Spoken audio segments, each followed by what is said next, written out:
আমার গতকালকের পোস্ট নিয়ে অনেকে আশ্চর্য হয়েছেন। আমি বলছিলাম যে রেজাউল করিম আবরার ভাইয়ের যে বক্তব্য আর নিজুম মজুমদার যে চাহিদা প্রকাশ করেছে জামায়াত সহ যত মৌলবাদী আছে তাদেরকে নির্মূল করে দেওয়ার, আমলি যখন জামাতকে কমপ্লিটলি শেকড় সহ নির্মূল করব, এই যত মৌলবাদ গোষ্ঠী আছে, এই চাহিদা আর আবরার ভাইয়ের বক্তব্য এক সূত্রে গাঁথা। প্রথমত আবরার ভাই যে মডারেট ইসলাম এই শব্দটা দ্বারা জামায়াত ইসলামকে যে ঘায়াল করার চেষ্টাটা করেছেন, বাংলাদেশে মডারেট ইসলাম চলবে না, ভারতের তৈরি করা ইসলাম চলবে না, আমেরিকার ইসলাম চলবে না। মডারেট ইসলাম এই শব্দটা কোনো নীতিগত শব্দ না।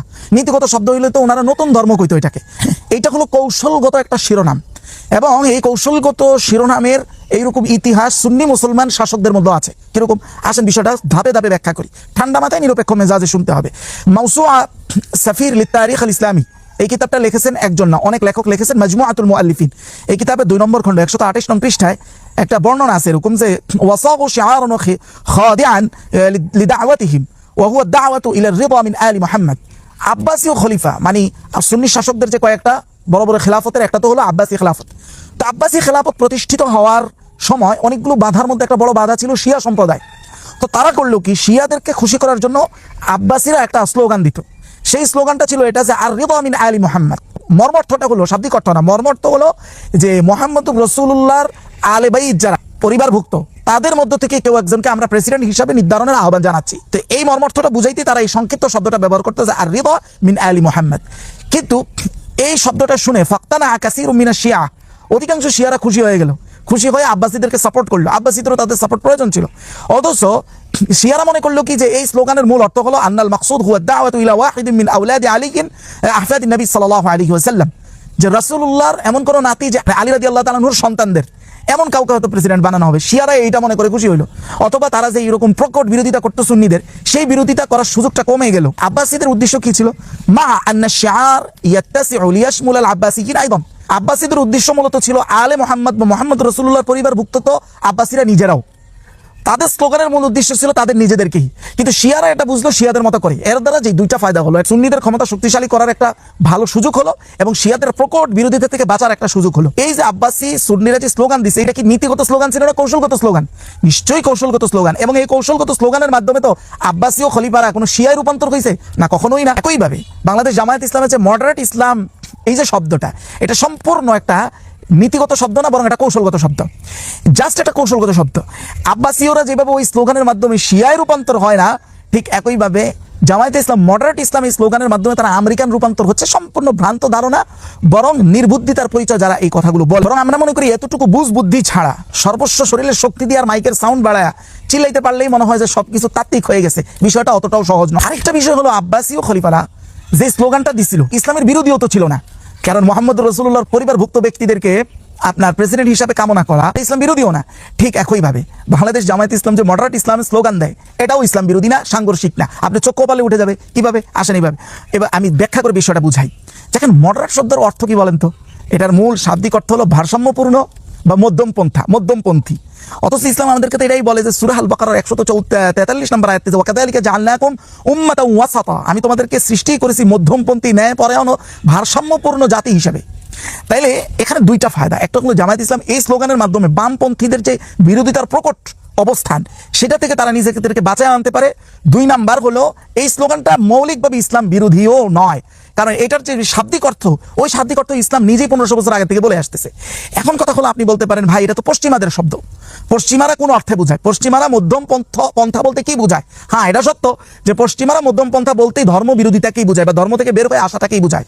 তখন আবার আমার এখানে বক্তব্য থাকবে যে কোন শব্দের ওয়াদা বা ওয়াদাকারী, যে মানে শব্দটা পরিভাষাটা যাদের মাধ্যমে সৃষ্টি হয়েছে তারা কোন অর্থে ব্যবহার করে, এইটা বিবেচ্য না। বিবেচ্য হলো এই শব্দটা এই মুহূর্তে যারা ব্যবহার করতেছে তারা কোন অর্থে ব্যবহার করে।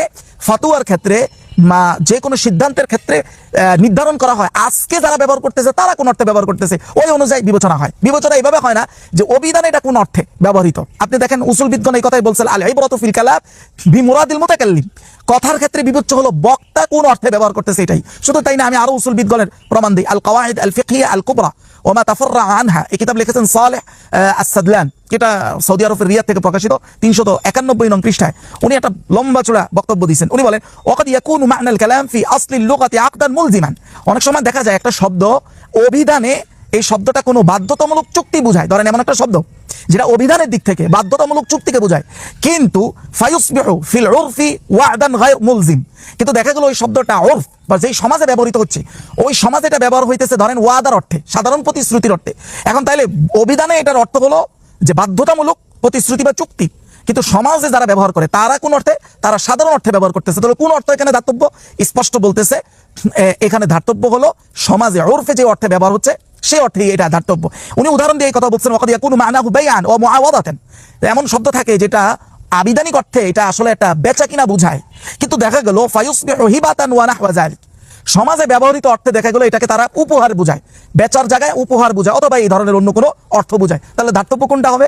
সমাজে যে অর্থে বুঝে সেই অর্থে। তাহলে আমি এখন বলবো যে এখন বলেন তো বাংলাদেশ জামাত ইসলাম যে মডারেট শব্দটা এটা কি পশ্চিমারা যে অর্থে ব্যবহার করে ঠিক সে অর্থে ব্যবহার করে, নাকি এর শাব্দিক অর্থ যেটা ভারসাম্যপূর্ণ অথবা মধ্যম পন্থা যেটা কোরআনও বলে তারা কোন অর্থে, ওই অর্থে না এই অর্থে ব্যবহার করে? এটা তো আপনি তাদের থেকে জানতে হবে, যে গোষ্ঠী এই শব্দটা ব্যবহার করে ওই গোষ্ঠীর কাছ থেকে এটা জানতে হবে যে তারা এই শব্দের দ্বারা কি বুঝে।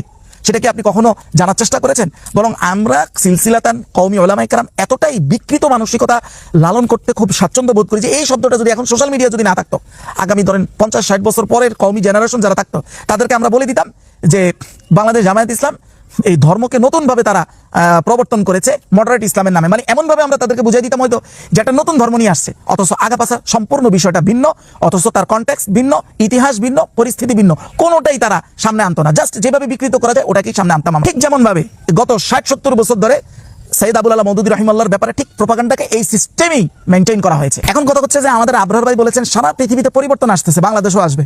আমি মনে করি হযরত আপনার এই কথা আংশিক সত্য, বাংলাদেশে পরিবর্তন আসবে না বরং এসেছিল, কিন্তু একমাত্র এই ঘরানা ভিত্তিক সিন্ডিকেট, যে সিন্ডিকেট আমাদেরকে এটা শিখায়, শিক্ষাটা আক্ষরিক অর্থে না হলেও আপনার অর্থগত দিক থেকে এইভাবেই শিখায় আমাদেরকে যে উম্মাহ বলতে কওমি, কওমি বলতে উম্মাহ, এর বাইরে কোনো উম্মার অস্তিত্ব ওইভাবে আক্ষরিকভাবে না বললেও বাস্তবিক জায়গা থেকে, কর্মকাণ্ডের জায়গা থেকে মনে হয় যে এর কোনো অস্তিত্বই নাই। আমাদের এই ঘরানা ভিত্তিক সিন্ডিকেট আমাদেরকে এই পরিমাণ বিকৃত জিনিস শিখিয়েছে, ভালো জিনিস যেগুলো আছে ওগুলো তো আসি, আমরা তো কওমি সন্তান হিসেবে গর্ববোধ করি ভালোর জায়গা থেকে, কিন্তু কিছু খারাপ এটা এই লেভেলের যে এখানে আপনি আপনার ঘরানার বাহিরের কারো ব্যাপারে যত বেশি মিথ্যাচার করতে পারবেন জামানার আপনি মুজাদ্দিদ হয়ে যাবেন। এবং এই সিন্ডিকেট তো আমাদেরকে এটাও শিখায় যে কওমির বাহিরে যত ঘরানা আছে হয় তারা আমাদের বর্ষতা স্বীকার করবে, আর নয়তো তারা যেন ভ্যানিশ হয়ে যায়। 24-এর গণ অভ্যুত্থানের পরে বাংলাদেশের জন্মের পরে ইসলামপন্থীদের জন্য সব থেকে পিক টাইম, সব থেকে যোগ্য একটা সময় এসেছিল, ওই সময়টা আমরা হাতছাড়া করে দিছি এবং পায়ে ঠেলে দিছি শুধু আমাদের ওই যে পূর্ববর্তী থেকে ওয়ারিশ সূত্রে পাওয়া নোংরা মানসিকতাকে চরিতার্থ করতে যায়। 2 নম্বর হলো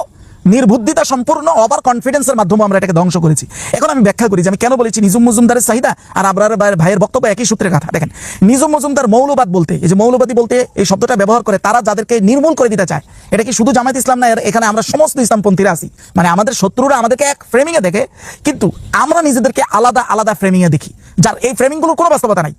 মদিনার ইসলাম বনাম মওদুদিবাদের ইসলাম। মওদুদিবাদ শব্দটা কি জানেন? শব্দটা হলো আমরা কওমিরা আহলে সুন্নাহ ওয়াল জামাত হওয়া সত্ত্বেও বেরলভী সুন্নিরা যেভাবে অন্যায়ভাবে আমাদের উপরে ওয়াহাবিবাদ চাপায় দেয়, ঠিক মওদুদিবাদটা ঠিক আমাদের পক্ষ থেকে ঠিক ওই রকম জুলুম।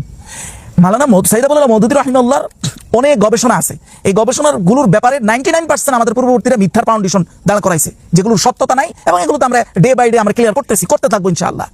এরপরে আবার এই মিথ্যার ফাউন্ডেশন তৈরি করে এটা নাম আবার নিজেরাই দিয়ে দিয়েছে মওদুদিবাদ, মানে পুরো আয়োজনও করছে তারা, এরপরে এটার আবার নাম দিয়া আজীবনের জন্য সিল মারছে তারা। অথচ বাংলাদেশ জামায়াত ইসলামের অসংখ্য মানুষ হানাফি মাযহাবের অনুসারী, তারা আকীদাতান ইমাম আবু হানিফাকে অনুসরণ করে, আবু মানসুর মাতুরিদিকে অনুসরণ করে, আপনি তার উপরে মওদুদিবাদ চাপায়া দিচ্ছেন। এই যে বাদ শব্দটা পর্যন্ত আনছিও আমরা, সিলও মারছি আমরা, যার প্রত্যেকটা তালা এবং ফাউন্ডেশন মিথ্যার উপরে দাঁড়ায় আছে, এবং সেটা আমরা ভবিষ্যতে অস্পষ্ট রাখবো না ইনশাআল্লাহ।